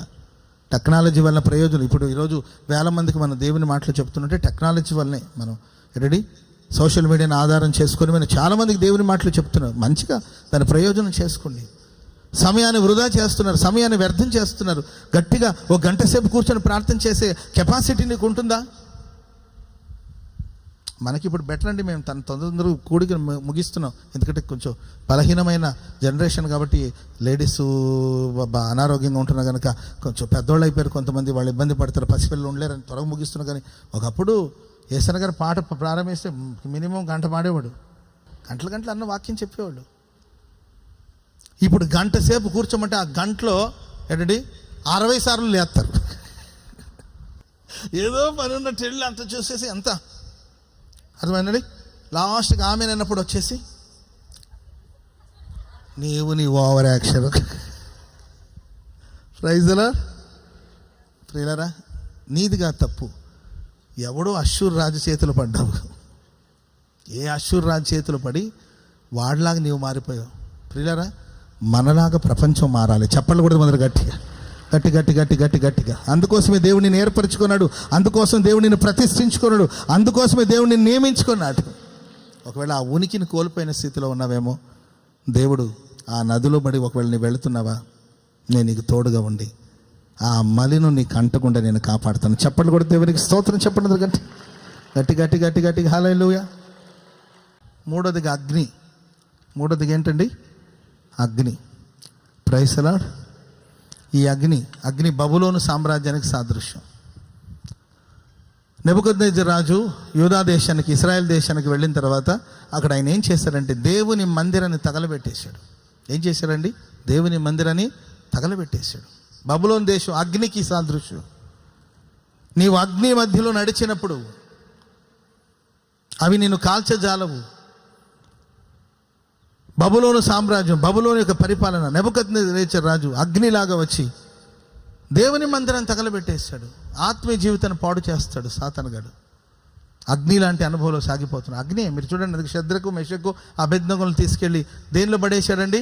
అగ్నిలో పడేశాడు. దేనికోసం పడేశాడు? హత్యలు చేశారా వీళ్ళు? హత్యలు చేశారా? దొంగతనం చేశారా? ఏం చేశారా నీవు అగ్నిలో పడేస్తావు అంటే? ప్రియులరా, ఆయన ఒక ప్రతిమను నిలబెట్టాడు, దానికి దండం పెట్టమంటాడు, వీళ్ళు కాదన్నారు, అంత మాత్రం తీసుకెళ్ళి అగ్నిగుండంలో పడేస్తావా? ఎవరిని ఆరాధించాలో స్వేచ్ఛ లేదా? ఎవరిని సేవించాలో ఆ స్వేచ్ఛ లేదా దేవుని ప్రజలకి? వాళ్ళు ఎవరైనా కానీ తన ఇష్ట దైవాన్ని ఆరాధించే స్వేచ్ఛ లేదా మనిషికి? బలవంతంగా భక్తి చేయవలసిన పరిస్థితి వస్తుందా? స్వేచ్ఛ లేదా? హృదయపూర్వకంగా ఆరాధించే స్వేచ్ఛ లేదా? అంత మాత్రం తీసుకెళ్ళి అగ్నిగుండంలో పడేస్తారా? సేవ చేస్తున్నారని చెప్పి తీసుకెళ్ళి పోలీస్ స్టేషన్లో కూర్చోబెడతారా? సేవ చేస్తున్నారని వచ్చి మందిరాలను కూల్చేస్తారా? సేవ చేస్తున్నారని చెప్పి దైవ సేవకులకు వ్యతిరేకంగా లేస్తారా?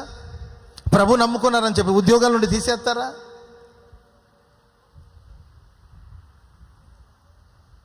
మన ఆత్మీయ జీవితాన్ని పాడు చేసే నిప్పు, ఆత్మీయ జీవితాన్ని నాశనం చేసే, దేవుని మందిరాన్ని పాడు చేసే బబులోను సామ్రాజ్యం.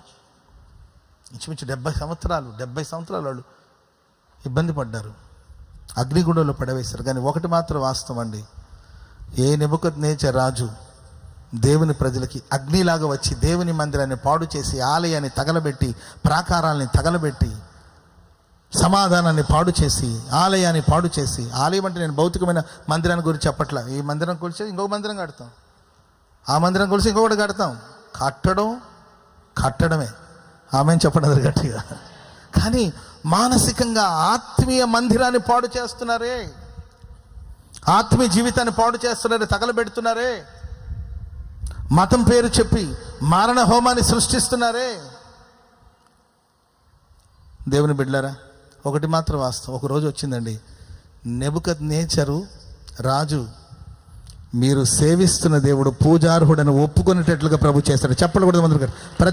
ప్రతి నోరు ఆయన దేవుడిని ఒప్పుకునేటట్లుగా, ప్రతి మోకాళ్ళు ఆయన ఎదుట వంగేటట్లుగా ప్రభు కార్యం చేయబోతున్నాడు.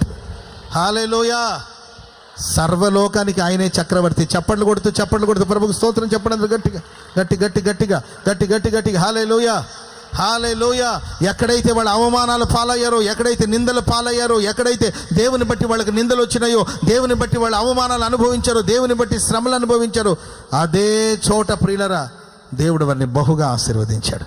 స్తోత్రం చెప్పడం గట్టిగా హల్లెలూయా. అగ్ని బలాన్ని దేవుడు చల్లార్చాడు. శత్రులు ఆయనే దేవుడని ఒప్పుకునేటట్లుగా ప్రభు చేశాడు. అదే బబులోను దేశంలో కీర్తి, ఖ్యాతి, మంచి పేరు సంపాదించుకోగలిగారు. ఆమెను చెప్పడం గట్టిగా హల్లెలూయా. రాజులు మారుతూ వచ్చిన, రాజ్యాలు మారుతూ వచ్చిన, దానియేలు, షద్రక్, మెషక్, అబేద్నెగో అనే వాళ్ళకి దేవుడు కీర్తిని, ఖ్యాతిని, ఘనతను, ఐశ్వర్యాన్ని, సంపదను, పరలోకపు జ్ఞానాన్ని దేవుడు ప్రసాదించి వాళ్ళ జ్ఞానం ఎదుట ఎవరు నిలబడలేకపోయారు, వాళ్ళ తెలివితేటలు ఎవరు ఎదిరించలేకపోయారు. దేశమంతా ఏకమై నిలిచిన ఆ భక్తులు ఎవరు ఏమి చేయలేకపోయారండి. సింహాల నోళ్లను దేవుడు మోయించాడు, అగ్ని బలాన్ని దేవుడు చల్లార్చాడు. రాజులు కూడా దేవుని ఎదుట సాగిలపడేటట్లుగా ప్రభు చేశాడు. అహంకారంతో ఊగిపోతే గడ్డి తినేటట్లుగా ప్రభు చేశాడు. చూస్తూ ఉండండి. Praise the Lord. అక్కడికి పోం, మనం ఇక్కడే ఉంటాం ఆయన వచ్చేంత వరకు. స్తోత్రం చెప్పండి గట్టిగా. శత్రు గడ్డి తినే రోజులు రాబోతుందండి.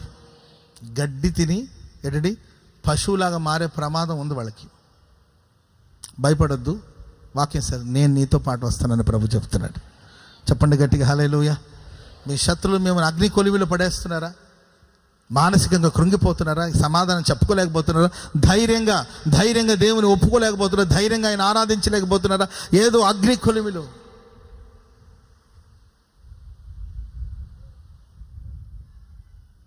స్తోత్రం చెప్పండి అందరు గట్టిగా హల్లెలూయా. అగ్ని బలము చల్లారేనే, శత్రు సమూహము అల్లాడేనే. అగ్ని బలము చల్లారేనే,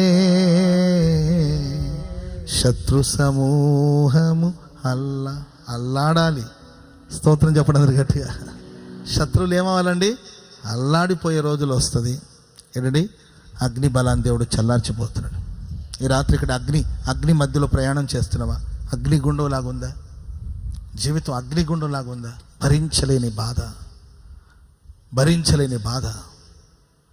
కాలిపోతానని భయపడుతున్నావా? కాలిపోనివ్వడండి. వాళ్ళ తల వెంట్రుకలు కూడా దేవుడు కాలిపోనివ్వలేదు. చప్పట్లు కూడా మొదలు గట్టిగా. ఎంతమంది శత్రువులు రాని. దావీదుకి ఎంతమంది శత్రువులు అండి? ఎంతమంది శత్రువులు? బయట శత్రువు, ఇంట్లో శత్రువులు. బయట శత్రువులు, ఇంట్లో శత్రువులు. పిల్లనిచ్చిన మామ శత్రువు, భార్య ఒకలాగా శత్రువులాగా మాట్లాడుతూ వచ్చింది. కడుపును పుట్టిన కొడుకు శత్రువు అయిపోయాడు. ప్రాణ స్నేహితుడు శత్రువుగా మారిపోయాడు.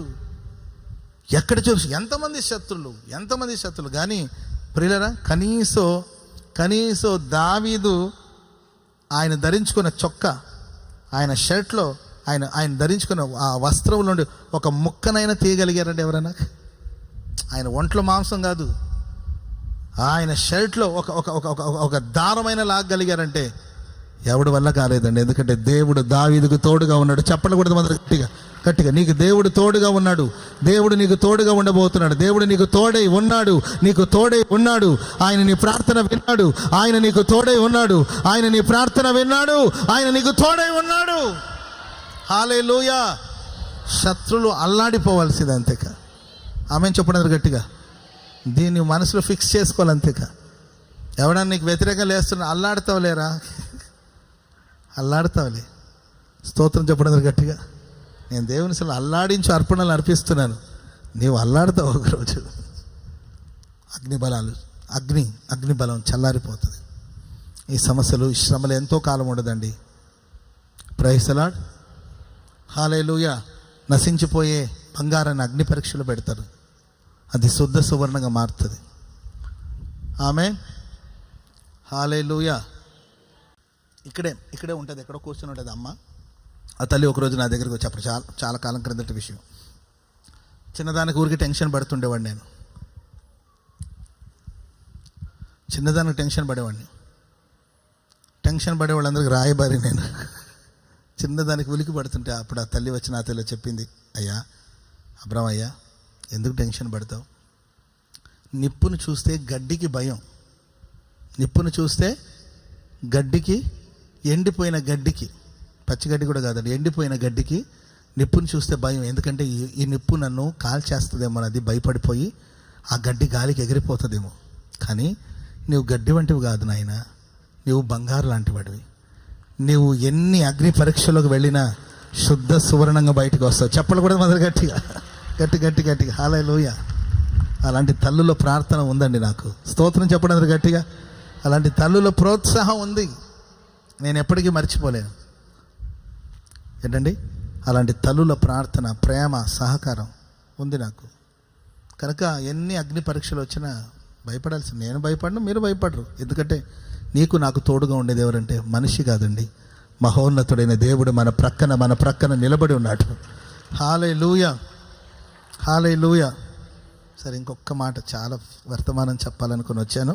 4వదిగా ప్రియులరా, అగ్ని జ్వాల. చదవండి ఒక మాట, ఆ మాట కంప్లీట్గా ఒకసారి చదివేస్తే బాగుంటుంది కదా. ఇది యెషయా గ్రంథం 43. జలములలో బడి దాటునప్పుడు నేను నీకు తోడై ఉన్నాను, నదుల్లో బడి వెళ్ళినప్పుడు అవి నీ మీద పొర్లి పారవు, నీవు అగ్ని మధ్యలో నడిచినప్పుడు కాలిపోవు, జ్వాలలు నిన్ను కాల్చ జాలవు. జ్వాలలు, ప్రైజ్ ది లార్డ్. జ్వాల, అగ్ని ఒక్క చోటు ఉంటుంది, జ్వాల చాలా దూరం పోతుంది. మనం పొయ్యి ముట్టించామనుకోండి, ఆ అగ్ని ఒక చోట ఉంటుంది, జ్వాల అనేది చాలా దూరం వరకు వెళుతుంది. ఇది దేనికి సాదృశ్యం అంటే ప్రియులారా, ఇప్పటికీ నేను చెప్పుకుంటూ వచ్చాను. మొట్టమొదటిగా నేనేమని చెప్పానంటే, జలము ఐగుప్తుకి, నదులు అష్షూరు రాజ్యానికి, అగ్ని బబులోను రాజ్యానికి. ప్రేమైన వాళ్ళరా, జ్వాల వచ్చి రోమా సామ్రాజ్యం, రోమా ప్రభుత్వం, దేవుని ప్రజలు, ఇశ్రాయేలు ప్రజలు రోమా ప్రభుత్వం చేతి కింద, ఆ ప్రభుత్వం కింద నలిగిపోయారు. సుదీర్ఘకాలం వాళ్ళు వారిని బానిసలుగా పెట్టుకొని వాళ్ళని బాధ పెడుతూ వచ్చారు. దీర్ఘకాలపు సమస్య ఇది. 430 సంవత్సరాలు ఐగుప్తు దేశంలో, అష్షూరు రాజులు కొన్ని ఏదో ఒక 20 సంవత్సరాలు 30 సంవత్సరాలు, ఆ తర్వాత బబులోను దేశంలో 70 సంవత్సరాలు. కానీ రోమా ప్రభుత్వం, రోమీయులు ఇశ్రాయేల్ని, యూదుల్ని కొన్ని సంవత్సరాలు దీర్ఘకాలం వారిని బాధిస్తూ వచ్చారు, వేధిస్తూ వచ్చారు. అంటే దీని అర్థం ఏంటంటే, దీర్ఘకాలంగా నీకు కొన్ని సమస్యలు నేను వెంటాడుతుందేమో. ఇది ఇప్పటి సమస్య కాదు, దీర్ఘకాలం. Praise the Lord. ఎప్పటి నుండో మీ పూర్వీకుల దగ్గర నుండి వచ్చిన సమస్య అయి ఉంటుంది. మీ పూర్వీకుల దగ్గర నుండి వచ్చిన సమస్య. వెళ్ళి టెస్ట్ చేసుకుంటే ఏంటంటే షుగర్ ఉన్నట్లు తెలిసి వెంటనే అడుగుతారు, మీ ఇంట్లో ఎవరికైనా షుగర్ ఉందంట? ఎస్ అండి, మా నాన్నగారికి ఉంది, ఆ తర్వాత మా తాతగారికి. దీర్ఘకాలపు వ్యాధి ఇది, దీర్ఘకాలపు సమస్యలు. ఆయన అప్పులు తీర్చలేక బిడ్డ మీద పెట్టేసి ఆయన చేశాడు, ఈయన అప్పులు తీర్చలేక ఆ తన పిల్లలకి ఉంచాడండి. అలా వడ్డీ కట్టి దీర్ఘకాలపు సమస్యలు. ఒకనాటి సమస్య కాదు ఇది, ఒక రోజు సమస్య కాదు, దీర్ఘకాలంగా కొన్ని సమస్యలు వేధిస్తూ ఉంటుంది. ప్రతి వింటర్ సీజన్ వస్తే వీళ్ళకి ఆయాసం వచ్చేస్తుంది. వింటర్ వస్తుందంటేనే పాపం కంగారు పడిపోతారు. ఎందుకంటే ఆ వాతావరణం మారితే చాలు ఇబ్బంది పడిపోతారు. ప్రేమైన వాళ్ళరా, ఏదో దీర్ఘకాలపు వ్యాధులు, ఏదో దీర్ఘకాలపు సమస్యలు నిన్ను వెంటాడి వేధిస్తుందా? ఈ రాత్రి దేవుడు పరిష్కారాన్ని కలుగు చేయబోతున్నాడు. చెప్పకూడదు మొదలు గట్టిగా హల్లెలూయా. ఈ రాత్రి మరి ఎవరు అలాంటి పరిస్థితుల్లో ఉన్నారు? ఏ దీర్ఘకాలపు వ్యాధులు మిమ్మల్ని వెంటాడుతుందో, ఏ దీర్ఘకాలపు వ్యాధులు మిమ్మల్ని వేధిస్తుందో, ఆ రోజు రోమీయులు యూదులను వేధించినట్లు ఏదో వ్యాధి, ఏదో బాధ, ఏదో సమస్య దీర్ఘకాలంగా వేధిస్తుందా? ఏదో కోర్టు సమస్య సంవత్సరాల తరబడి వాయిదాలకు తిరిగి కాళ్ళు అరిగిపోయి పరిష్కారం రాని సమస్యలు, కోర్టు చుట్టూ తిరిగి విసిగి వేసారిపోయిన సమస్యలు ఒకవేళ వేధిస్తుందా? కుటుంబంలో దీర్ఘకాలం ఎప్పటి నుండి అదే అనుమానం. ఆయనకి అనుమానం మారదు, ఆయన అలాగే ఉంటాడు. అనుమానం పెనుభూతంలా మారిపోయి అనుమానించి దీర్ఘకాలం నుండి అటు భర్తను వదిలిపెట్టలేక, అతనితో కలిసి కాపురం చేయలేక, ఆయన అనుమానాలతో సంశయాలతో వేధిస్తుంటే ఆ బాధను తట్టుకోలేక, ఎవరితో చెప్పుకోలేక లోపల కుమిలిపోతున్నావా? నిశ్చయముగా దేవుడు సమస్య నుండి నీకు విడుదలను దేవుడు దయచేయబోతున్నాడు. దీర్ఘకాలపు వ్యాధుల నుండి దేవుడు విడుదల దయచేయబోతున్నాడు. హల్లెలూయా. నా ప్రభు నీతో పాటు రాబోతున్నాడు. ఆమెను చెప్పండి గట్టిగా. మీకు ఏది ఇష్టమో దాన్ని అడగండి. మనకు బోళ్ళని ఇష్టాలు ఉన్నాయి, కానీ ఈ రాత్రి నేను మీకు చెప్పిన ఒక్క మాట ఏంటంటే, నా ఇష్టం ఏంటంటే నువ్వు నాతో పాటు రావాలి. ఆమెను చెప్పండి గట్టిగా. మోషే అడుగుతున్నాడు, నాకు ఏం వద్దా, నువ్వు నాతో పాటు రా. నీ ఇష్టాలు ఏం చెప్పు, నీకు నిత్య జీవం కావాలని చెప్పు. వీళ్ళందరం చంపేసి నేను పరలోకాన్ని తీసుకెళ్తాను, నాకు అయ్యనే వద్దు. ఆళ్ళకి లేని పరలోకం నాకెందుకు? స్తోత్రం చెప్పండి గట్టిగా. వాళ్ళని వదిలేసి నేను ఎట్టొస్తాను ప్రభువా, నాకు వీళ్ళకి నువ్వు తోడుగా రావాలి. ఆమెను చెప్పండి గట్టిగా. అప్పుడే కదా మేము స్పెషల్గా బ్రతుకుతాం. విశ్వసించండి, మే మాసం అంతా మీరు సంథింగ్ స్పెషల్గా ఉండబోతున్నారు. ఒక ప్రత్యేకమైన వారుగా ఉండబోతున్నారు. ప్రతి స్థలంలో నువ్వు ఎక్కడ నిలబడితే అక్కడ నీ ప్రక్కన ప్రభు ఉండబోతున్నాడు. శత్రువులు కూడా దాన్ని చూడబోతున్నారండి. ఈయనకి దేవుడు తోడుగా ఉన్నాడు. ఆమెను చెప్పండి గట్టిగా. హల్లెలూయా. లేచి నిలబడదామా? చిన్న ప్రార్థన చేసుకుందాం. మహాపరిశుద్ధుడా, ప్రేమ స్వరూపి, దయగలిగిన దైవాని పరిశుద్ధ ఘనమైన నామమునకు స్తోత్రం చెల్లిస్తున్నాం ప్రవ్వా. మీరు మమ్మల్ని ప్రేమించిన అయినా గడిచిన 4 మాసాలు ప్రవ్వా నీ కృపలో భద్రపరిచి 5వ మాసంలో ప్రవేశపెట్టినందుకై స్తోత్రములు తండ్రి. ఏ ఎన్నిక లేని మమ్మల్ని ప్రవ్వా స్తోత్రం, అయోగ్యులమైన మమ్మల్ని ప్రవ్వానైనా మీరు ప్రేమించి అనుక్షణము నీ కృపలో భద్రపరిచి తండ్రి స్తోత్రం నీ సన్నిధిలో నిలిపిన విధానము కొరకై నీకు స్తోత్రములు చెల్లిస్తున్నాం తండ్రి.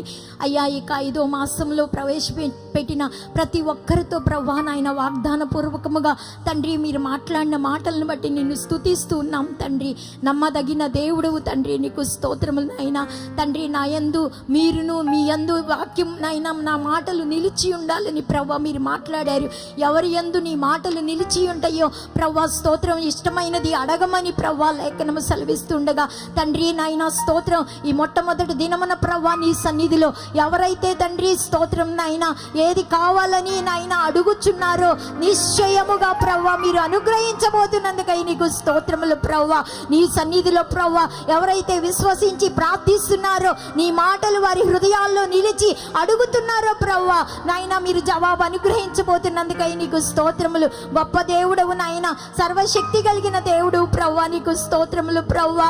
నాయన మోషే ప్రవ్వా నీ సన్నిధిని మాతో రావాలని ప్రవ్వా కోరుకున్నప్పుడు ప్రవ్వా స్తోత్రం నాయన నీ కటాక్షము కలిగి నీ సన్నిధిని నాయన మోషేతో నాయన ఇజ్రాయేలీలతో మీరు నాయన ఇచ్చిన విధానము కొరకై స్తోత్రములు ప్రవ్వా.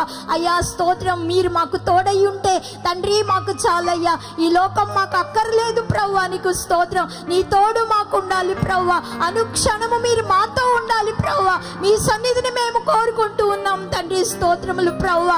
తండ్రి ఈ రాత్రి కాలంలో ఎవరైతే తండ్రి మీతో ఉండాలని మీ సన్నిధి మాతో ఉండాలని ప్రవ్వా కోరుకుంటున్నారో ఒక్కొక్కరిని ప్రవ్వా మీరు ఆశీర్వదించి నాయన నీ సన్నిధిని తోడుగా ఉంచుతున్నందుకై స్తోత్రములు ప్రవ్వా. నీకు వందనాలు చెల్లిస్తూ ఉన్నాం తండ్రి. ఈ లోకము శాశ్వతము కాదు గనుక శాశ్వతమైన వాటి కొరకై మేము ప్రయాసపడటానికి దేవా కృప చూపమని ప్రార్థిస్తున్నాం నాయన. నీకు స్తోత్రం. జలములలో పడి వెళ్ళినప్పుడు ప్రవ్వా అయ్యా స్తోత్రం మీ మీదకి నాయన రావని ప్రవ్వా మీరు మాట్లాడారు. నేను తోడై ఉంటానని ప్రవ్వా మీరు సెలవిచ్చారు ప్రవ్వా స్తోత్రం నాయన. అయ్యా స్తోత్ర జలములు అంటే ఐగుప్తుకు సాదృశ్యమని ప్రవ్వా మీరు మాట్లాడారు ప్రవ్వా. అటువంటి అనుభవాల్లో కూడా ప్రవ్వా స్తోత్రం మీరు తోడై ఉంటే జయించగలుగుతారు, ఆశీర్వదించబడతారని ప్రవ్వా మాట్లాడారు.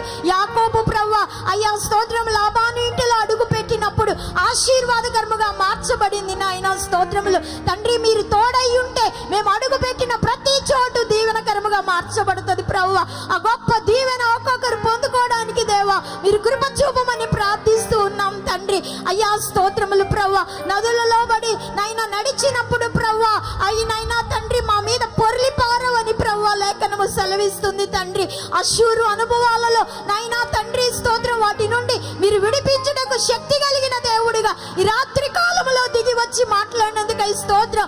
ఎవరు నాయనా ఏ బంధకాలలో ఉన్నారో, ఏ సమస్యలనే చెరలో ఉన్నారో, ఆర్థిక ఇబ్బందులలో ఉన్నారో ప్రవ్వా, అనారోగ్యములతో ఉన్నారో ప్రతి బంధకము నుండి ప్రవ్వా ఈ రాత్రి కాలములో మీరు విడిపిస్తున్నందుకై నీకు స్తోత్రములు ప్రవ్వా. మీరు మాకు తోడై ఉండి ప్రవ్వా ఒక్కొక్కరి జీవితాలలో చేస్తూ ఉన్న కార్యము కొరకై చేయబోతున్న కార్యాల కొరకై మీకు స్తోత్రములు చెల్లిస్తూ ఉన్నాం నా తండ్రి. నీకు వందనాలు ప్రవ్వా. అయ్యా ఆత్మీయ జీవితాలలో ఏది కోల్పోయి ఉన్నారో మరలా తిరిగి మీరు అనుగ్రహించుటకు సర్వశక్తి కలిగిన దేవుడు ప్రవ్వా స్తోత్రం. ఈ రాత్రి కాలంలో నీ సన్నిధిలో ప్రార్థిస్తున్నటువంటి ప్రతి ఒక్కరిని ఉన్నతమైన ఆత్మీయ అనుభవాలలో మీరు నడిపించమని ప్రార్థిస్తున్నాం తండ్రి. మీరు ఆ విధముగా చేయబోతున్నందుకై స్తోత్రం. మీరు ఆ విధముగా చేయబోతున్నందుకై స్తోత్రములు నాయన. ఒక్కొక్కరిని మీరు దీవించండి తండ్రి. అగ్ని లాంటి శోధనలలో ప్రవ్వా ఏ ఒక్కరు తండ్రి అయ్యా నలిగిపోక కృంగిపోక తండ్రి శ్రమలలో అత్యధికమైన తండ్రి విజయం పొందుకోవడానికి నాయన కృప దయచేయండి తండ్రి. శుద్ధ సువర్ణముగా మార్చబడడానికి సహాయం చేయమని ప్రార్థిస్తున్నాం తండ్రి. ఏ ఒక్కరూ భయపడకూడదు, అధైర్యపడకూడదు ప్రవ్వా. నెబుకద్నెజరు లాంటి వారిని గడ్డి తినిపించిన దేవుడు ప్రవ్వా నీకు స్తోత్రములు ప్రవ్వా. ఎవరికి విరోధముగా తండ్రి క్రియ జరుగుతున్నదో నీ సన్నిధిలో ప్రార్థించినప్పుడు గొప్ప విడుదల కలగ చేయబోతున్నందుకు స్తోత్రం. నలుదిశల సమాధానమని మీరు కలుగ చేస్తున్నందుకై స్తోత్రములు. గొప్ప దేవ, సమాధాన అధిపతి, నీకు స్తోత్రములు ప్రభువా. తండ్రి, ప్రతి ఒక్కరు శ్రమలలో నిలిచి తండ్రి అయ్యా గొప్ప జయం పొందుకోవడానికి నాయన మీరు కృప చూపమని ప్రార్థిస్తూ ఉన్నాం తండ్రి. స్తోత్రం. దీర్ఘకాల సమస్యలతో ఎవరు వేధించబడుతున్నారు, దీర్ఘకాల రోగాలతో ఎవరు పీడింపబడుతున్నారు, నజరేయుడైన యేసు నామములో విడిపిస్తున్నందుకు స్తోత్రం, విడిపించినందుకు స్తోత్రం, విడిపించినందుకు స్తోత్రములు ప్రభువా. నీ ప్రజలకు నెమ్మది కలుగ చేస్తున్నందుకై స్తోత్రములు నాయన. మంచి దేవుడవు నాయన, సర్వశక్తి కలిగిన దేవుడు ప్రభువా, నీకు స్తోత్రం. నీ తోడు మాకు ఉంచండి ప్రభువా, మీరెల్లప్పుడూ మాకు తోడయుండి నడిపించండి తండ్రి. అంతం వరకు నీ కృపలో భద్రపరిచి మీరు మహిమతో వచ్చినప్పుడు ప్రభువా నీతో యుగాయుగములు మేము జీవించినట్లుగా అట్టి కృప ఒక్కొక్కరికి ప్రసాదింపబడును గాక. ప్రతి ఒక్కరూ నీతో కూడా ఉండాలి నాయన, నీకు స్తోత్రం. ఈ లోకములో ఉన్న శ్రమలు ఎన్నదగినవి కావు గనుక పైనున్న వాటి కొరకై నాయన ప్రయాసపడాలి. నీ తోడు మాకు ఉంచి ఈ ప్రాప్తైన ఈ లోకములో మేము నడిపించబడటానికి నాయన మీరు కృప చూపండి తండ్రి. ఈ వాగ్దానాన్ని ఒక్కొక్కరు స్వతంత్రించుకున్నట్లుగా మీరు కృప చూపినందుకై నీకు స్తోత్రములు. వాక్యం మిత్రం మీద ఆశనింకను బలపరచండి అయ్యా, అభిషేకించండి, మంచి ఆరోగ్యమునివ్వండి నాయన, నూతన కృపనివ్వండి నాయన, నీకు స్తోత్రం. అడుగు పెట్టిన ప్రతి చోట అనేకులు నాయన రక్షించబడాలి, అనేకులు నీ తట్టు త్రిప్పబడాలి ప్రభువా. భూలోకమును తల్లకిరిందులు చేయగలిగిన ఒక ఉన్నతమైన అభిషేకముతో మీరు వీటను నింపి మహిమ పొందుకోమని ప్రార్థిస్తున్నా. ఈ కొడుకలో పాల్గొన్న ప్రతి బిడ్డను మీరు ఆశీర్వదించి నీ నామమునకు మాత్రమే మహిమ, ఘనత, ప్రభావములు పొందుకొనమని యేసు పరిశుద్ధమైన నామములో ప్రార్థించి అడిగి పొంది ఉన్నాము తండ్రి. ఆమేన్. ఆమేన్. మన తండ్రి అయిన దేవుని ప్రేమ, కుమారుడైన యేసు క్రీస్తు వారి యొక్క కృప, పరిశుద్ధాత్మ దేవుని అన్యోన్య సహవాసము, సన్నిధి, సమాధానము, సంతోషము సర్వలోకంలో ఉన్న సమస్త పరిశుద్ధులకు, ఈ ప్రత్యేక ప్రార్థనా కుడికలో పాల్గొన్న వారికి, లైవ్ వీక్షించిన వారికి, దేవుని వాక్యం ప్రకటించిన తన దాసునికి ఈ మొదటి దినాన ఆయన్ని మీరు అడుగుడి, నిశ్చయముగా మీకు ఇష్టమైనది ఏదో అడుగుడి, అది మీకు అనుగ్రహించబడిన వాగ్దానం మా జీవితాల్లో నెరవేర్చబడాలని ఎందరైతే తీర్మానంతో ప్రార్థన చేసుకుంటున్నారో వారందరికీ నిత్య దేవుని కృప, మహిమ కలిగిన రాకడ వరకు తోడయుండి నడిపించునుగాక. ఆమేన్, ఆమేన్. లేలుయా, లేలుయా, లేలుయా.